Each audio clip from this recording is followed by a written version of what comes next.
ناخن کاٹنے کے بعد کہاں پھینکیں؟ ناخن کاٹنے کے بعد انہیں کہاں پھینکیں؟ کیا دفنانا ضروری ہے یا کچرے میں بھی پھینک سکتے ہیں؟ ذکوان صاحب گجرات سے۔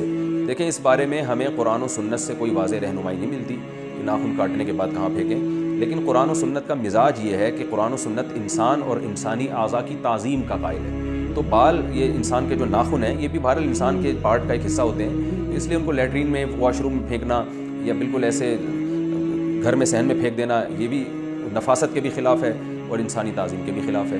اس لیے علماء کہتے ہیں جب ناخن آپ کاٹیں تو کم از کم واش روم میں نہ پھینکیں ان کو، یا ایسے کیاری میں پھینک دیں، دفن ہو جائیں گے اس میں خود بخود ہی، یا یہ کہ باہر لے جا کے کہیں پھینک دیں۔ اس میں بہت زیادہ ٹینشن لینے کی بھی ضرورت نہیں ہے کہ 6 مہینے سے ناخن لے کے گھوم رہا ہے، کوئی جگہ ہی نہیں سمجھ میں آ رہی کہاں پھینکنا ہے اسے۔ تو بس ایسی گندی جگہ پہ نہ پھینکیں جو بہت ہی نجاست والی جگہ ہوتی ہے، کیونکہ بہرحال انسان کے جسم سے نکلا ہوا ایک اس کے عضو کا ایک، یعنی انسانی عضو کا ایک پارٹ ہے، تو اس کی توہین نہ کی جائے۔